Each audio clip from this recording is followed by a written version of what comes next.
Vamos a buscar allí en el libro de Santiago, el apóstol Santiago. El apóstol Santiago, voy a usar el texto y voy a explicarle lo que concierne el contexto acerca de este tema, que es la oración eficaz en el cristiano. Y ahí quise hacer algunas preguntas en el muro acerca del por qué hay cristianos que tienen en mente de que mientras más horas ellos oran, más cerca están de Dios, o creen que más beneficios reciben de Dios, o que todas las cosas las van a conseguir mientras más prolongado el tiempo de oración tenga. Ahora, no estoy diciendo aquí, escuche esto, que el orar muchas horas no da beneficio. Pero el problema aquí está en que muchos tienen como por costumbre y tienen en mente creado de que la oración a Dios es una manera en la cual tú te ganas algún favor. Y también cuando la gente pregunta cuánto tiempo oras y la gente reconoce que tú oras mínimo 2, 3, 4 horas, la gente se imagina que tú eres una persona que tiene una super fe, o que tú estás por encima de los demás hermanos, o que de repente tú estás más cerca de Dios. Sin embargo, esto no es correcto. No es correcto porque la Biblia no lo enseña. Pero ahora, precisamente en cuanto a lo que es la oración eficaz, hay algunas cosas que quiero puntualizar y por qué muchos cristianos no reciben respuesta en oraciones.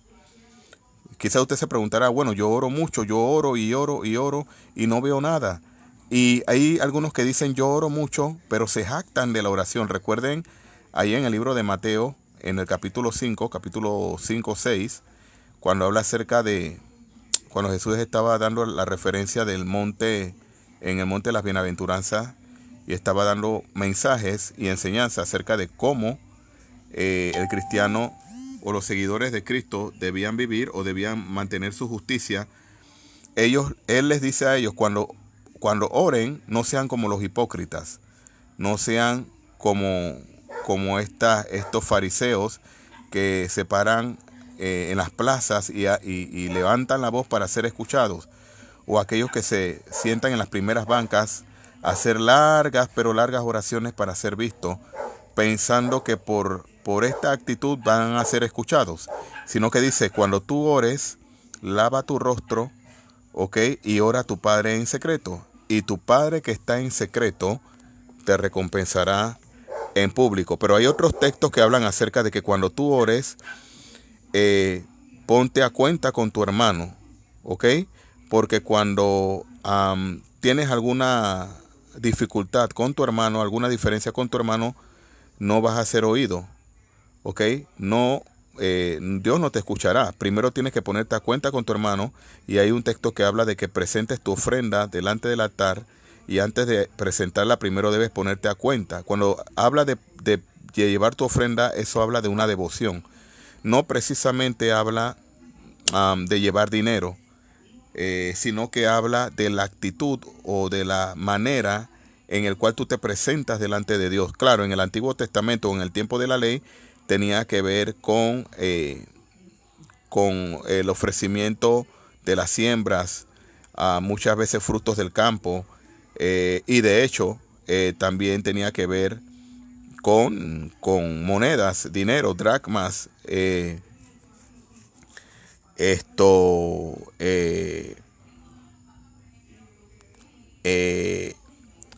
y las monedas que existían en aquel entonces eran llevadas, pues, ¿ok? Existían dracmas, existían blancas, existía también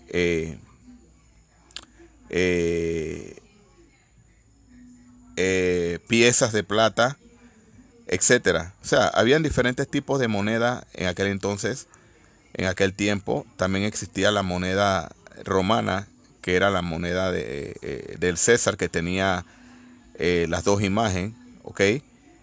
De igual manera, bueno, en fin, lo que está diciendo el escritor es que cuando tú lleves tu ofrenda, tú debes de ponerte a cuenta con tu hermano.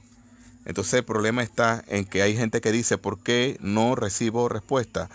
¿Por qué yo oro y oro y oro y oro mucho y no recibo respuesta? Pero es precisamente la actitud en la cual estás creyendo tú que por el sacrificio que estás haciendo o por la manera que estás utilizando es que los estás haciendo correctamente. Entonces, esto es importante saber. En la oración debe haber una buena actitud. ¿Ok? Apunte eso. Cuando uno va a presentarse delante de Dios en oración, hablo de cristianos, ¿ok? Porque los cristianos se les dejó este elemento o esta herramienta o esta facultad o esta dicha o esta gracia de presentarte delante de Él y poder orar. Porque recuerden, orar, la palabra orar, no es nada más ni nada menos que hablar con Dios. ¿Ok? Presentarse delante de Dios o hablar con Dios. Entonces, esto es lo que significa orar. ¿Ok? Presentarse delante de Dios, hablar con Dios o presentarte delante de Dios. Entonces, en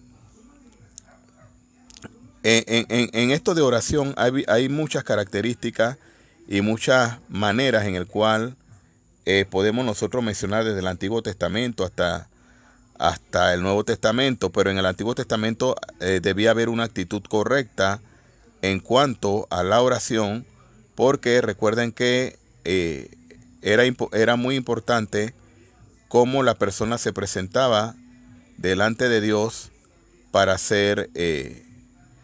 poder ser escuchados.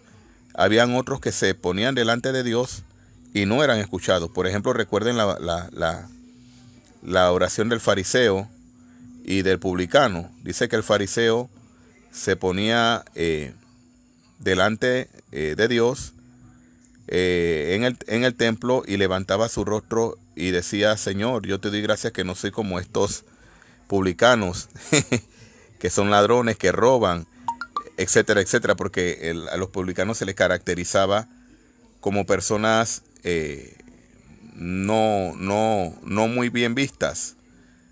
Entonces era la manera o la posición incorrecta en el cual los fariseos creían que por su sacrificio o por la manera legalista que utilizaban ellos, muy exagerada, porque eso se llama exageración, tanto así que ellos utilizaban un manto, y en ese manto que se le llamaba, las borlas que tenían en el borde del manto se llamaban filacterías o filacterias, que tenían borlas, y esas borlas tenían una especie de campanillas. ¿Ok? Recuerden que también los sacerdotes utilizaban el manto del efod y también utilizaban el manto que era una especie de túnica.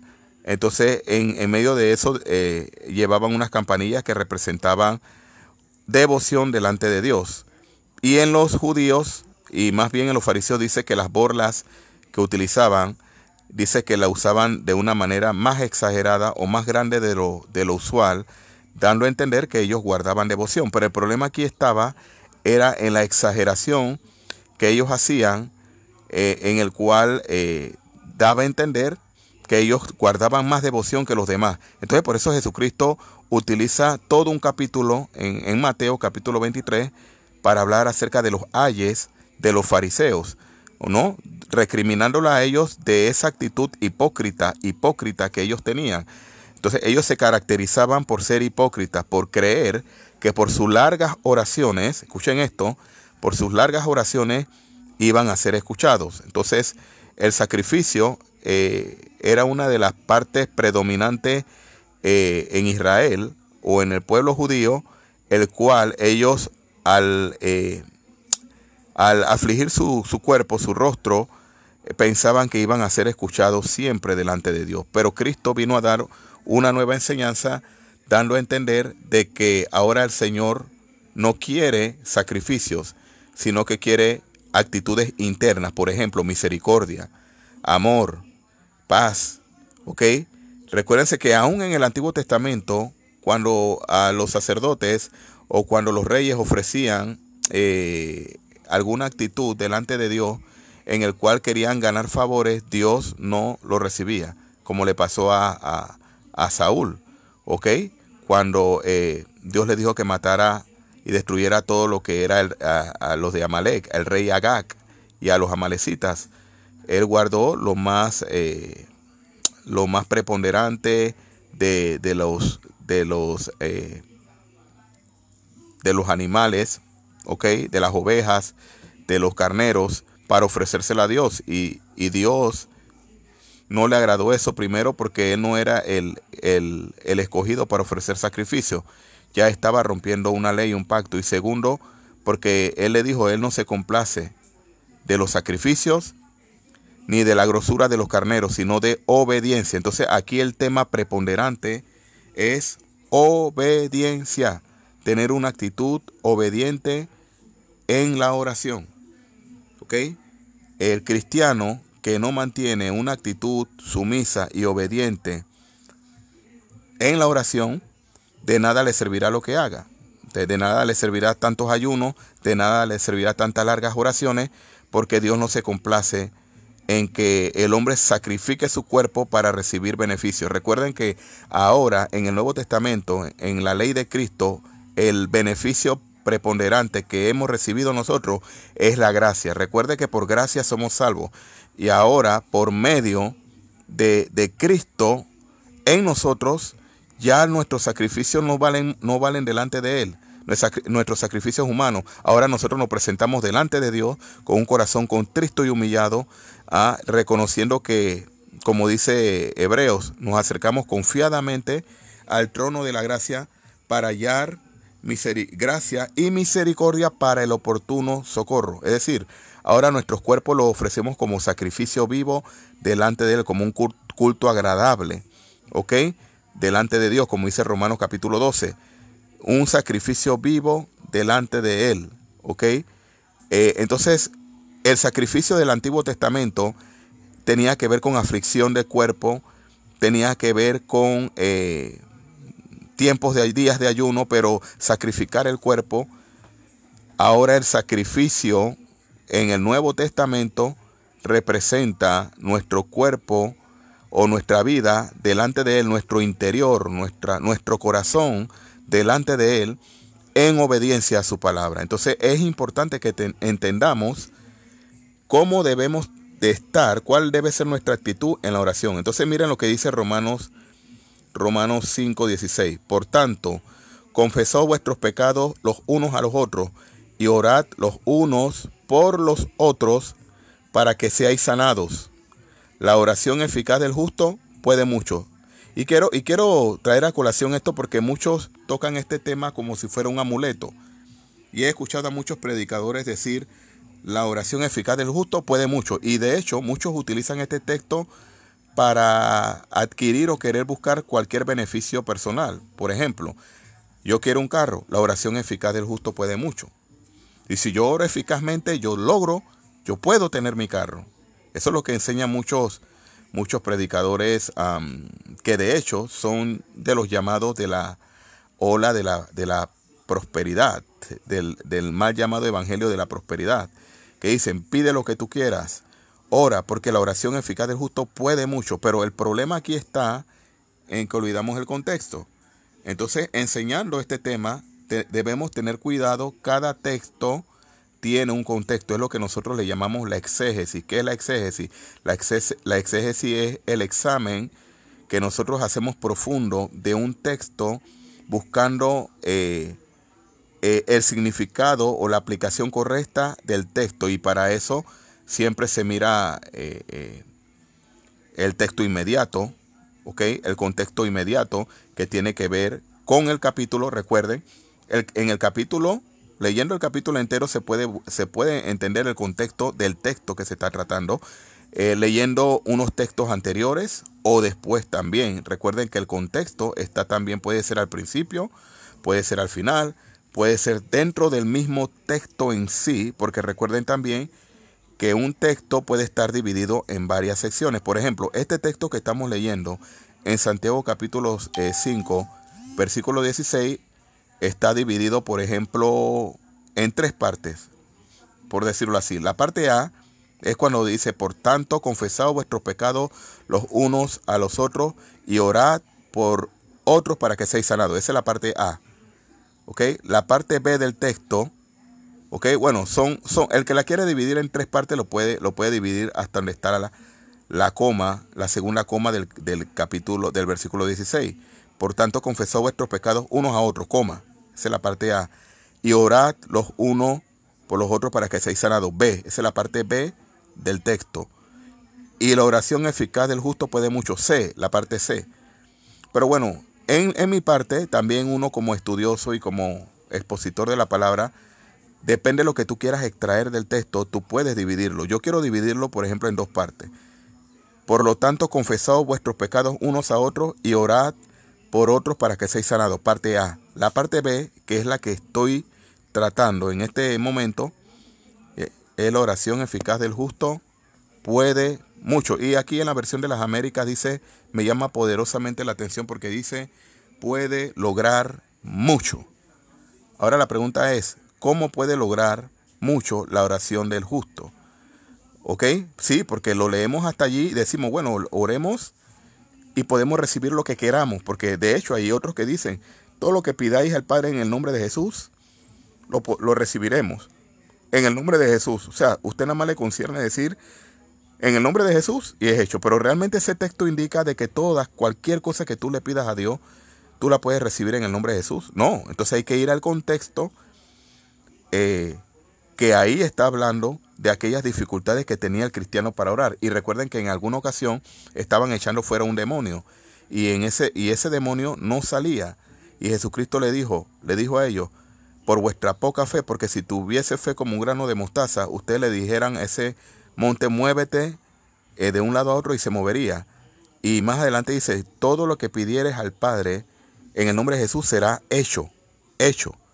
¿Ok? En varios evangelios sinópticos aparecen en varias maneras de ese texto o de esa parte que Jesucristo le habla a los discípulos. Pero ellos, la preocupación o el contexto principal allí era que no podían echar fuera demonios. ¿Ok? Ahora pregunto, en una ocasión Jesucristo dijo, es por vuestra poca fe. Y en otra ocasión decía, este género no sale sino con oración y ayuno. Entonces, ahí es donde entramos en el comentario exegético. ¿Cuál generación se estaba refiriendo Jesús allí? Algunos dicen, sí, bueno, era la generación de demonios. Ahora la pregunta es, ¿había algún problema en el cual Jesús o los discípulos pudiesen echar fuera un demonio? Si recuerden que en alguna ocasión les dijo, vayan y sanen, limpien leprosos, sanen enfermos, echen fuera demonios. Recuerden, ¿ok?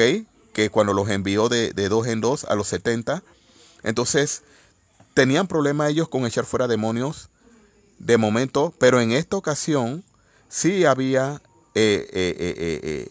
un problema y Jesucristo les refleja a ellos que es el género que tenían ellos.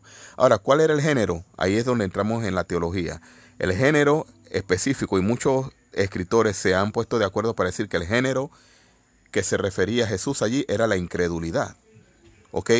Porque recuerden que anteriormente le dice, por vuestra poca fe, por falta de fe. Es decir, la incredulidad es una de las maneras que hace que la oración no pueda ser eficaz. Recuerden que estamos hablando de la oración eficaz del justo. Y hay muchos que han orado durante mucho tiempo por muchas necesidades que han tenido, sin embargo, no han sido respondidas. Pero ahora, escuche esto, la respuesta de Dios puede ejemplificarse de varias maneras. Puede ser, espera un momento, puede ser, no es mi voluntad responderte, o también puede ser, hay alguna actitud que hay dentro de ti que no permite que la oración sea respondida. Y es precisamente lo que quiero tocar en este tiempo, que así como la incredulidad es una de las maneras en el cual estorba la oración o la respuesta de la oración, también la actitud negativa o el pecado es una de las causas que hace que la oración no sea eficaz. Entonces, la oración eficaz del justo puede mucho, escuche esto, puede mucho cuando hay una actitud correcta. Ahora, usted se preguntará, hermano Jacob, ¿es por eso por el cual yo no he recibido respuesta? Bueno, hay que examinarse uno mismo a ver cuál es la actitud que tenemos delante de Dios. Si no has perdonado a algún hermano.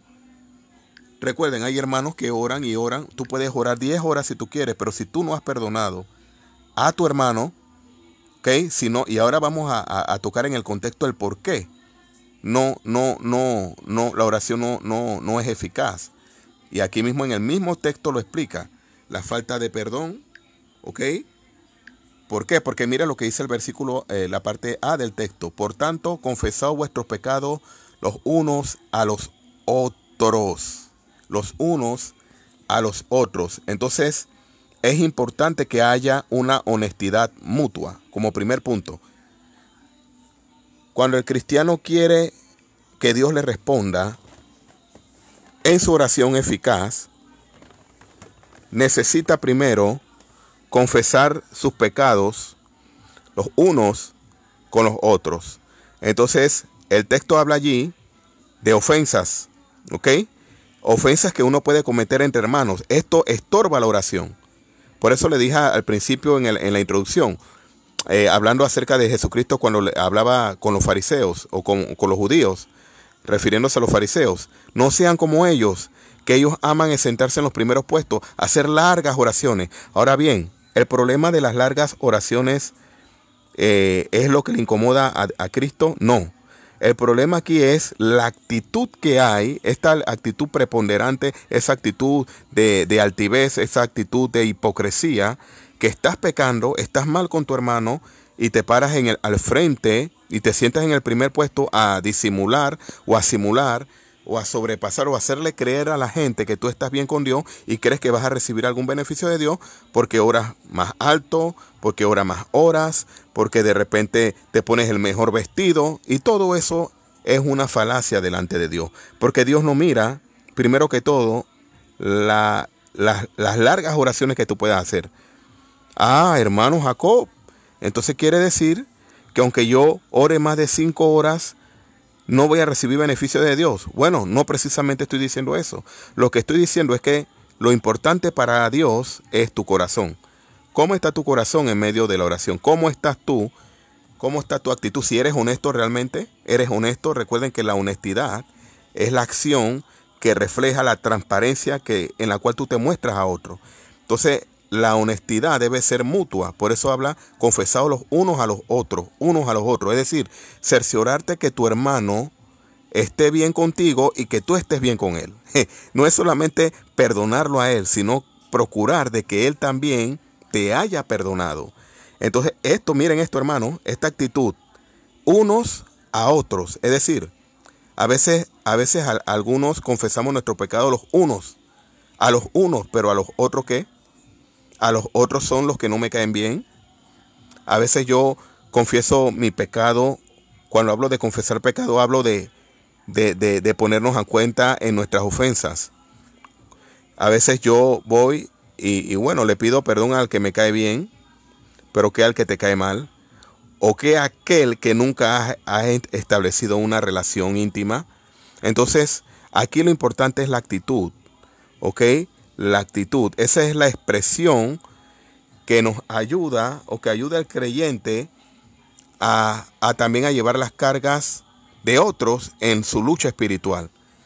Por eso es importante esto. Entonces, la oración es eficaz cuando hay perdón. Dice la oración eficaz del justo. Ahora, mi pregunta es, ¿qué significa la palabra eficaz? ¿Ok? La palabra eficaz es un término griego, ¿ok? Es un término griego que tiene que ver, ¿ok? Que tiene que ver con algo que produce energía, ¿ok? La palabra eficaz allí implica todo lo que prepondera energía, ¿ok? Eficaz allí implica todo lo que tiene que ver con una realización efectiva. Esa es la palabra energes. La palabra energes en griego, que significa algo poderoso, en acción. significa también algo que produce fuerza. Significa o tiene que ver también con todo lo que ofrece resultado, ¿ok? Para conseguir un resultado. Esto es lo que significa energes. Y claro, anteriormente a esta palabra también hay un juego de palabras que tiene que ver con lo que es poder. O sea, la oración eficaz es algo que produce poder. Y esa palabra viene del griego dunamis, que es dinamita, que es fuerza, poder. ¿Ok? Es la acción, es una acción que produce efectividad. Entonces, ¿qué es lo que está diciendo el apóstol Santiago aquí? Que la oración que produce efectividad, la oración que tiene energía, la oración que produce una manera de un acto para conseguir resultado, puede mucho. Entonces, para ser eficaz hay que ser enérgico, hay que tener energía. Pero ¿cómo podemos tener energía si andamos en pecado? ¿Cómo podemos tener energía si no estamos bien con nuestros hermanos? Entonces, primero que todo, debemos de mantener una actitud de perdón. Miren lo que dice, porque el contexto también habla de algo muy importante. ¿Ok? El contexto también habla de acerca de aquellos que tienen algún problema entre hermanos, o que de repente tienen alguna actitud no muy agradable ante Dios. Es la aflicción. Por ejemplo, el versículo 13 dice: ¿sufre alguno de vosotros? Entre vosotros haga oración. O sea, está afligido. Aquí en la versión de las Américas dice: ¿sufre alguno entre vosotros? En la versión Reina Valera dice, o debe decir, si usted está ahí siguiéndome la lectura, ¿está alguno afligido? Y la palabra allí implica tener un gran dolor en el alma, algo que te constriñe, algo que no te deja estar en paz. Entonces, el antídoto contra el sufrimiento, precisamente, que es causado por la persecución, que es causado por la depresión, porque hay hermanos también que están en depresión. ¿Okay? En estos días estaba leyendo un artículo allí en internet que decía sobre un pastor que se suicidó. Entonces estuve leyendo el artículo completo y hablaba acerca de depresión. Ahora bien, la depresión es uno de los actos que no perdona, hermano. No perdona ni siquiera ni al pastor, evangelista, no respeta a nadie, ¿ok? Pero el antídoto para esa depresión, hermano, es el consuelo de Dios por medio de la oración, ¿ok? Por medio de la oración. ¿Y qué tipo de oración? Es la oración eficaz, la oración eficaz. Entonces es importante entender esto. La oración eficaz nos hace a nosotros cambiar nuestro estado de ánimo. ¿Ok? Yo no oro porque yo quiero estar alegre, sino es que, miren lo que dice: ¿sufre alguno entre vosotros? Haga oración. ¿Está alguno alegre? Cante alabanzas. Es decir, yo no debo de permitir que mi actitud de aflicción tome control sobre mi vida y traiga alguna depresión que haga que la oración eficaz no se efectúe o no tenga éxito. Entonces es importante esto. ¿Qué es lo que contrarresta la depresión? La oración. ¿Ok? ¿Está alguno entre vosotros afligido? Haga oración. Este es el antídoto para aquellos hermanos que tienen problemas con la... Y yo a veces me pregunto, ¿cómo un cristiano puede tener depresión? En estos días he conversado con una hermana y me decía, ¿será que ese hermano no ha sido regenerado totalmente? Bueno, déjeme decirle algo. Cuando usted descuida la oración, entonces es una carnada directa para Satanás, para que ponga aflicción en tu corazón, porque recuerda que él es el enemigo de nuestras almas y él va a tratar de poner aflicción, va a tratar de poner depresión para que tú no ores, ¿ok? Y el hermano y el cristiano que no ora cae en las garras del enemigo. Amén. Entonces es importante entender esto. Contrarrestar nuestras enemistades contra nuestros hermanos o entre hermanos.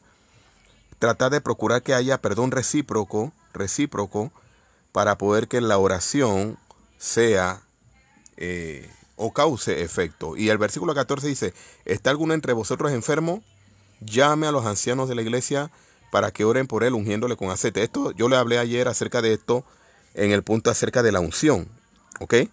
Quiénes eran los que podían imponer las manos o quiénes eran los que podían ungir con aceite. Pero fíjense lo que dice aquí: ¿está alguno entre vosotros enfermo? Llama a los ancianos de la iglesia para que oren por él. Note que estamos hablando de la oración eficaz, ¿ok?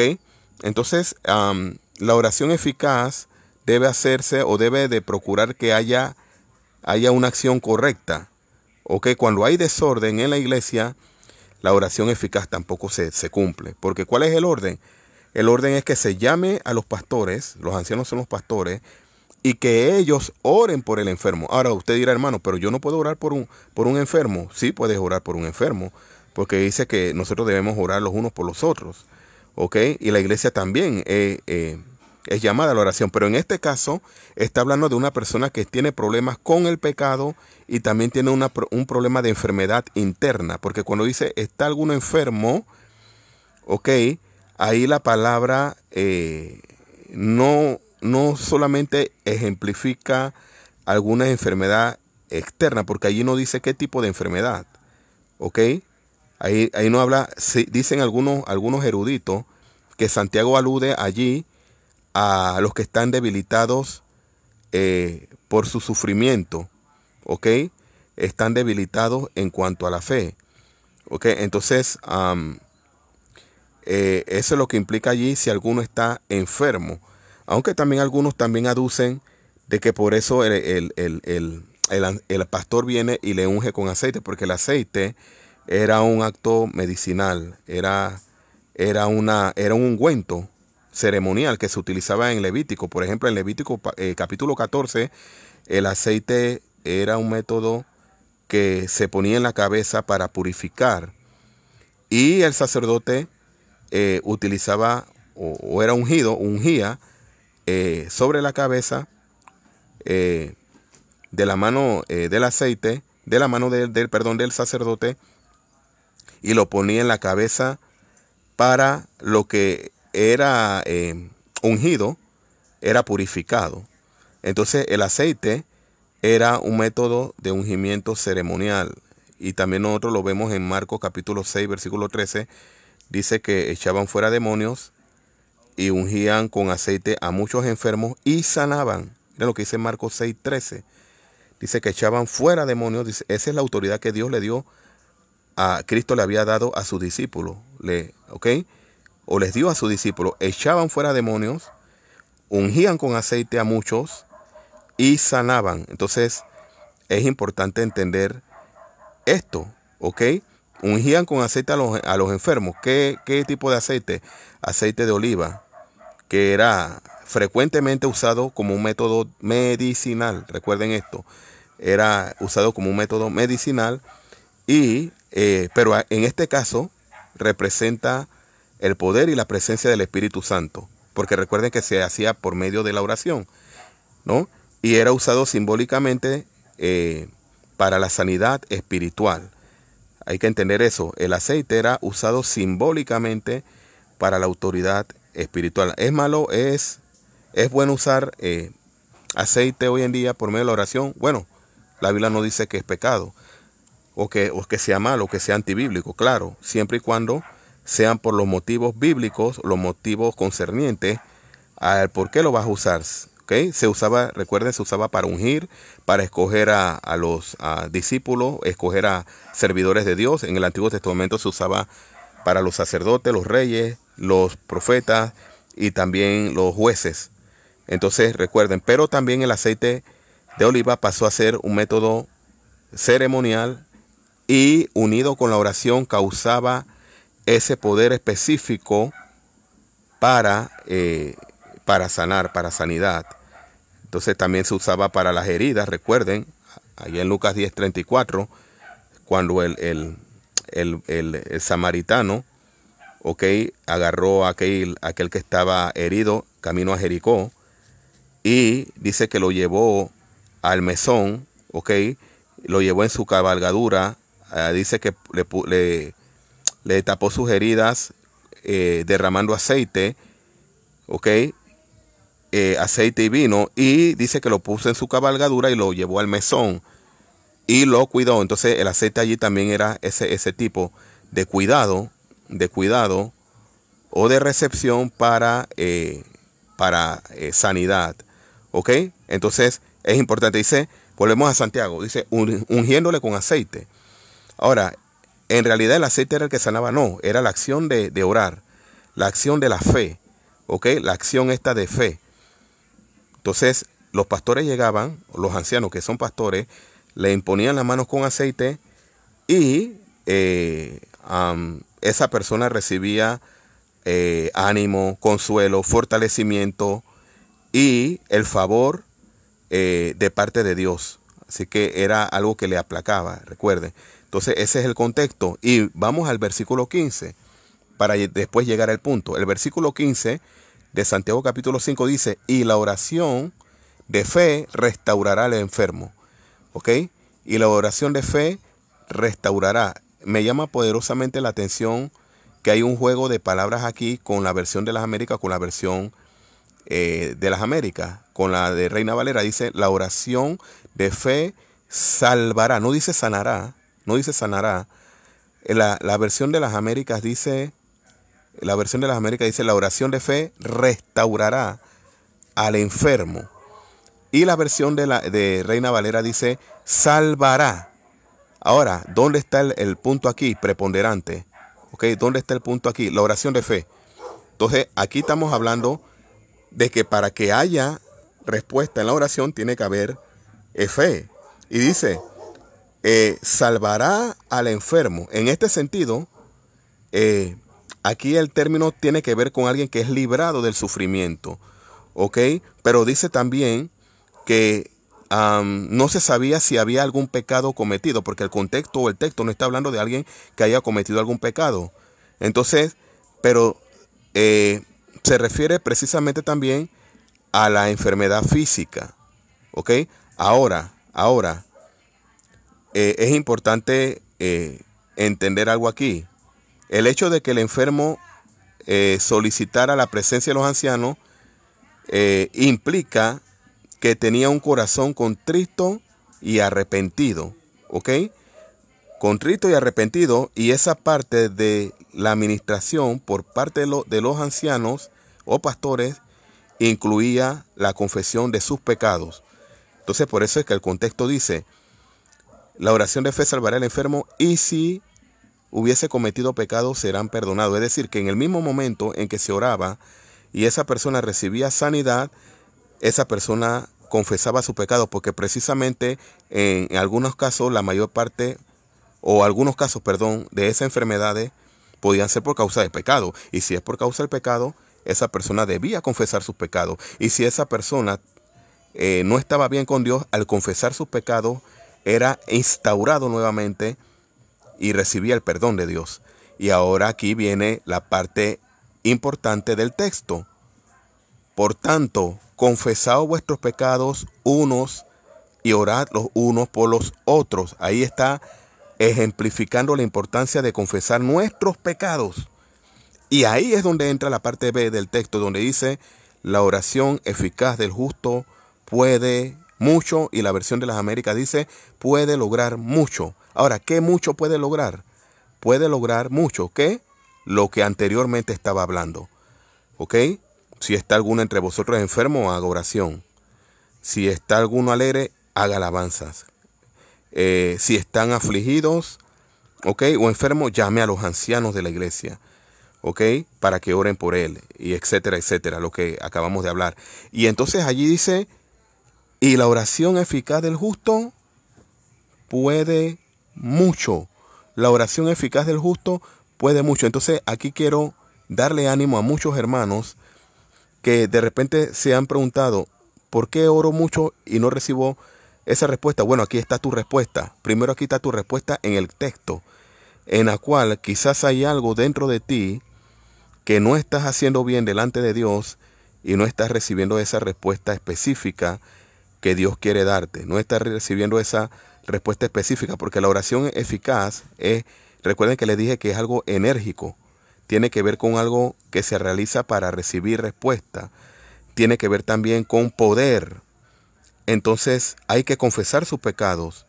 Hay que confesar su pecado, hermanos. Si tienes algo en contra de algún hermano, por favor, el mismo Espíritu Santo trata con cada uno de nosotros y nos enseña por medio de la palabra que debemos de perdonar a nuestros hermanos. Entonces, cuando habla aquí de que la oración eficaz puede mucho, no va a poder mucho, escuche esto, no va a poder mucho si hay pecado en ti. No va a poder mucho si no te pones a cuenta con tu hermano. No va a poder mucho si tú no te desarraigas ese pecado que no le agrada a Dios.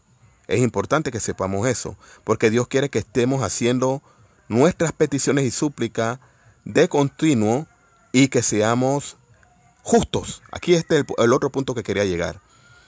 Dice, la oración eficaz del justo. No dice eficaz de cualquiera. Dice eficaz del justo. Ay, ay, ay. Ahora la pregunta retórica es, ¿qué es justo? ¿O quién es justo? Porque a veces la gente dice, ¿por qué no logro esta respuesta? ¿Eres justo delante de Dios? La Biblia dice que nosotros somos justificados por la fe. Justificados por la fe, tenemos paz para con Dios. Ahora bien, ¿quién es justo delante de Dios? Entonces, esta palabra aquí es la palabra dikaios o dikaios, que tiene que ver con la manera en el cual denota rectitud. En el Antiguo Testamento esta palabra se utilizaba específicamente para los deberes hacia los dioses, hacia hombres y hacia cosas que ajustaban hacer el derecho. En el Antiguo Testamento, recuerden, esa palabra justo. Pero en el Nuevo Testamento, esta palabra justo, que es dikaios, recuerde, dikaios o dikaios, según la acentuación, la semántica griega, representa a alguien que denota una rectitud, alguien que está en lo recto, alguien que tiene una conducta recta. Escucha esto, apunte. Alguien que tiene una conducta recta, alguien que está acogido por Dios o que designa la voluntad perfecta de Dios. Entonces, ¿quién es justo según el contexto en el Nuevo Testamento? ¿Quién es justo? Vuelvo y repito, alguien que tiene rectitud. Ahora, mi pregunta es, ¿eres recto delante de Dios? ¿Por qué no recibes respuesta en tus largas oraciones o tu cantidad de ayuno que has hecho? ¿Eres recto delante de Dios? ¿Eres recto en el lugar donde vives? ¿Ok? O simplemente cuando vas a los cultos, solamente cuando vas a los domingos te vistes de un manto o de un ropaje de santidad, y cuando sales de los cultos vives una vida no agradable delante de Dios. Entonces quieres orar y orar, pero no recibes respuesta, porque dices que oras eficaz, pero no eres justo. Entonces dice el texto, la oración eficaz del justo. Del justo. Entonces podemos ver algunos textos. Vamos a tocar algunos textos que tienen que ver con alguien que denota una actitud justa. Por ejemplo, en Juan capítulo 17, versículo 25, Jesús decía, oh Padre justo, aunque el mundo no te ha conocido, yo te he conocido, y estos han conocido que tú me enviaste. Primero hay que entender que nuestro Padre es justo. Y como nuestro Padre es justo, Él nos justificó a nosotros por medio de la fe, por medio de la gracia, y Él espera que sus seguidores sean justos delante de Él. Mire lo que dice Romanos 3:26, dice, para demostrar que este tiempo de justicia, a fin de que Él sea justo y el que justifica, que tiene fe en Jesús, ¿ok? Hablando acerca de Dios. Y así sucesivamente, hay algunos otros textos que también hablan acerca de esto. Por ejemplo, 1 Pedro capítulo 3, versículo 18 dice, porque también Cristo murió por los pecados una sola vez, el justo por los injustos, para llevarnos a Dios, muerto en carne, pero vivificado en espíritu. Aquí habla de que Cristo es justo. ¿Ok? Cristo es justo. Ahora, también es importante que entendamos que así como Cristo es justo, el Espíritu Santo es justo, también Él espera la justicia de los hombres. ¿Ok? Él espera la justicia de los hombres. Y hemos visto algunos ejemplos en el Nuevo Testamento de que también hubo hombres justos. Por ejemplo, en Lucas capítulo 1, versículo 6, dice, ambos eran justos delante de Dios y se conducían intachablemente en todos los mandamientos y preceptos de Dios. ¿De quién estaba hablando allí? ¿De quién estaba hablando el escritor Lucas? Él estaba hablando precisamente de Elizabeth, ¿ok? Y estaba hablando de María, ¿ok? Recuerden que estas dos mujeres estaban concediendo a luz. Uno iba a conceder a luz a Elías, a Juan el Bautista, que recuerden que Juan era primo de Jesús, y posteriormente la otra a Jesús, y la otra a Juan, ¿ok? Pero también está hablando de aquellos hombres que eran justos delante de Dios, ¿ok? Por ejemplo, Zacarías, que era sacerdote y era el grupo de Abías, y la mujer de él se llamaba Elizabeth, ¿ok? Entonces, estos dos personajes, tanto Zacarías, ¿ok? Como el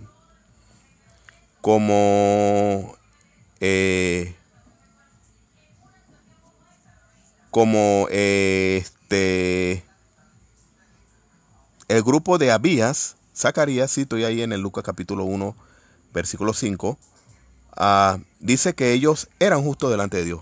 Ahí, este era el punto, que ahí estaba el texto, se me estaba yendo, ahí está. Ambos eran justos delante de Dios. Entonces, ¿qué implica esto? De que si el hombre sí puede ser justo delante de Dios. ¿Ok? Justo es cumplir lo que Él quiere que nosotros hagamos.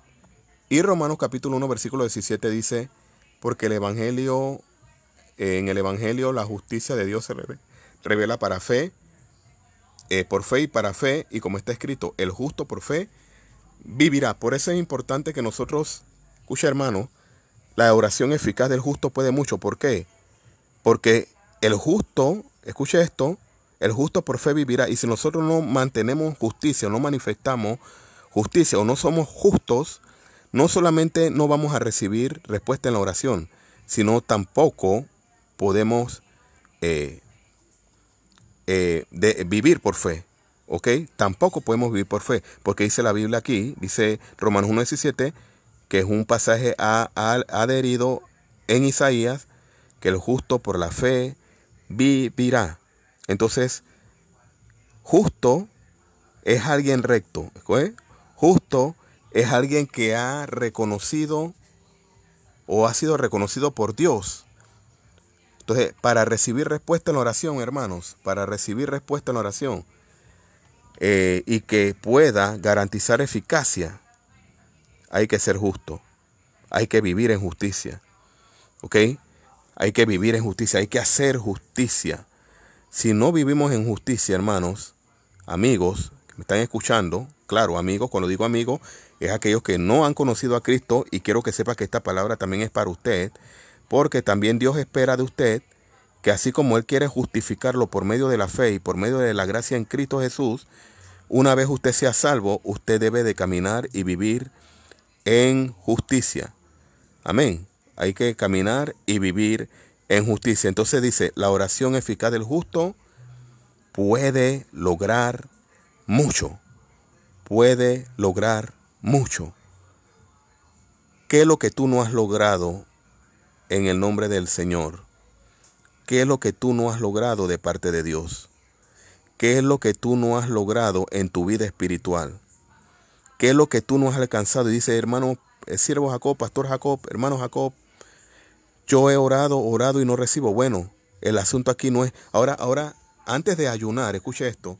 antes de ayunar, antes de orar o antes de sacrificar tu cuerpo, primero sacrifica e investiga tu área espiritual, tu alma. ¿Cómo está tu alma delante de Dios? ¿Cómo estás tú internamente delante de Dios? ¿Ok? ¿Cómo estás delante de Dios? Porque esto va a garantizar que tú seas libre.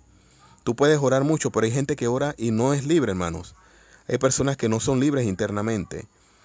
No son libres, ¿por qué? Porque no han entendido que ante Dios hay que confesar nuestros pecados, hay que mantenernos justos delante de Él. ¿Ok? Hay que mantenernos justos delante de Él. Y esto es importante entenderlo, porque el justo mismo es uno que se esfuerza para evitar las faltas y él demuestra su fe por sus obras. Vuelvo y repito, ¿por qué la oración eficaz del justo puede mucho? ¿Ok? En el griego dice puede operar o puede causar operación o puede tener fuerza en su operación, porque el justo mismo es uno que se esfuerza para evitar, escuche esto, las faltas y demuestra su fe por sus obras. O sea, cuando entonces decimos que queremos obrar mucho o queremos recibir respuesta, bueno, necesitamos entender esto, hermanos. Esforzarnos para evitar la falta. Esfuérzate para evitar la falta, hermano. Esfuérzate para evitar que estés mal en contra de tu hermano. Y aquí quiero terminar el tema de hoy utilizando el versículo que sigue. ¿Por qué estamos hablando de justo? Porque precisamente el versículo 17 dice que Elías era un hombre sujeto a pasiones semejantes a las nuestras y oró fervientemente para que no lloviera, y no llovió sobre la tierra por 3 años, 6 meses. Pero dice el 18, y luego otra vez oró y dio lluvia y tierra y produjo fruto. ¿Ok? Cuando dice que Elías era un hombre sujeto a pasiones como las nuestras, ¿qué está diciendo el escritor allí? Que está hablando de que Elías era un hombre común y corriente como tú y yo. ¿Ok? Común y corriente como tú y yo. Era un hombre que tenía defectos como tú y yo. Era un hombre que tenía desavenencias como tú y yo. Pero ¿qué tenía Elías? ¿Ok? Elías dice que oró fervientemente. Oró fervientemente. Y esta palabra allí, para hablar de fervientemente, es un término, ¿ok? Es importante también ver, porque a mí me gusta siempre ir a los términos griegos, ¿ok? Y esa palabra significa alguien que adora, aleluya, alguien que adora. Eso de fervientemente es la palabra que es la palabra griega prosuche, que significa una aplicación o una oración, o también representa o implica, ¿ok? Implica esto, algo genuino. Algo ferviente tiene que ver con algo genuino. Algo ferviente tiene que ver con algo real. Eso es lo que implica la palabra proseuche, que también algunos lo ponen con Q. ¿Ok? Eso significa que nosotros debemos de orar como Elías, ¿ok? Con ese ruego, con esa valentía, ¿ok? Con esa pasión, ¿ok? Fervientemente implica esto, implica una aplicación, implica una actitud fervorosa. Entonces, ¿qué hizo Elías? Elías oró y él vio la respuesta de Dios. Cuando dice que era hombre sujeto a pasiones semejantes a las nuestras, ¿ok?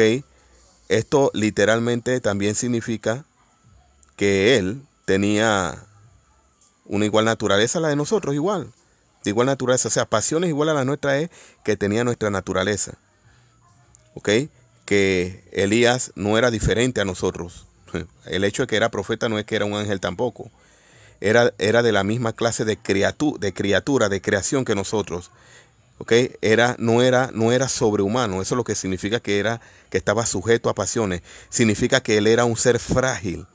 Significa que era un hombre que en cualquier momento también podía caer, pero hay algo preponderante aquí. Era un hombre justo. Por eso dice, la oración eficaz del justo puede mucho. Y el ejemplo de justo aquí es Elías.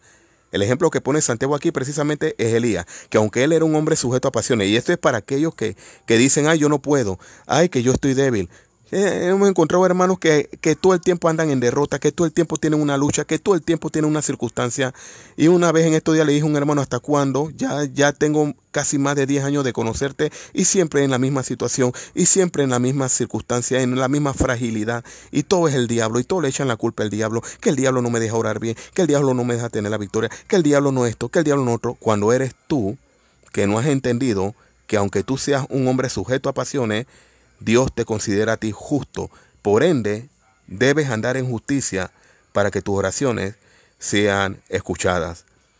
¿Ok? En este año, nosotros debemos de aplicar este texto a nuestra vida para que nuestras oraciones sean escuchadas, hermano. Para que nuestras oraciones tengan respuesta delante de Dios. Para que nuestras oraciones tengan, nuestra oración enérgica, con energía, eficaz, tenga respuesta delante de Dios. Quiero abrir un paréntesis. ¿Okay? Aquí están los hermanos reunidos, escuchando el tema. El hermano José Luis Espinosa, el hermano Denis Joel, hermano Jacobo Baptista, ¿okay? Ramiro y Aurora Corrales. Dios le bendiga, hermanos. A la hermana Aidelia Rodríguez Zapata, a Rufino Mateos, saludos. A Rufino, saludos, Dios te bendiga. Y a Carlos Erlington, hermano Carlos Erlington. A ver, póngame allí abajo, por favor, como siempre hago. Escríbame allí algo acerca de lo que estoy tocando. Algún comentario que tenga que ver con con algo que tenga que ver con el tema, pues. Algo que tenga que ver con el tema. La oración eficaz del justo. Recuerden, voy a hacer un recorderis. Para que tus oraciones sean respondidas, necesitas perdonar. Perdonar a tu hermano. Confesar nuestra falta los unos a los otros. Perdonar. Quizás por falta de perdón muchas personas se pierden muchas bendiciones. ¿Ok? Por falta de perdón. ¿Ok? Por falta por el pecado también. ¿Okay? Falta del perdón es un pecado, pero también nuestra condición espiritual, en cómo vivimos, cómo andamos, también hace que tú puedes tener muchas horas de oración, pero si todavía tienes esa acción adentro, que no has perdonado a alguien, ya sea por alguna falta de alguien, tus padres, de repente tus padres te abandonaron cuando pequeño y no has sabido perdonar eso, aunque los ves y ahora sí los ves, pero no has sabido perdonar. Alguna mujer en el pasado, algún matrimonio, alguna actitud del pasado, hermanos, hay que perdonar. Hay que confesar nuestras faltas los unos a los otros para que podamos ser perdonados. Pero también debemos saber que hay que vivir en justicia. Esos 3 puntos que toqué hoy. ¿Okay? Confesar nuestros pecados, mantenernos justos delante de Él, ¿ok? Que esto nos ayuda mucho a ser libres de toda opresión, de todo pasado, de toda atadura del enemigo, y entender de que nosotros debemos practicar, ¿ok? Ya hablé de justicia, practicar justicia. Debemos de entender que debemos de orar fervientemente, ¿ok? Fervientemente. Pero Dios espera que tengamos una buena actitud. Dios espera que tengamos un corazón limpio delante de Él. Así es que Dios le bendiga, hermanos. Buenas noches. Gracias por estar en sintonía. Gracias por estar en sintonía. Así que espero que este tema haya sido de bendición para ustedes. Dios me los bendiga, que pase una excelente noche. Voy a leer sus comentarios, el comentario que usted quiera poner abajo, acorde al tema que hemos tocado. ¿Ok? Hasta mañana. Creo que mañana no sé si voy a estar en la noche. Recuerden, quiero recordarle, el domingo vamos a estar en la congregación allá en Burunga, en el Pantanal, Fuente de Paz. A nuestro hermano amigo pastor Ricardo Pineda Torres, saludos allá a esa congregación hermosa. Vamos a llevar el tema, la importancia de la unción en el cristiano, basado en Isaías capítulo 10, versículo 27. Así es que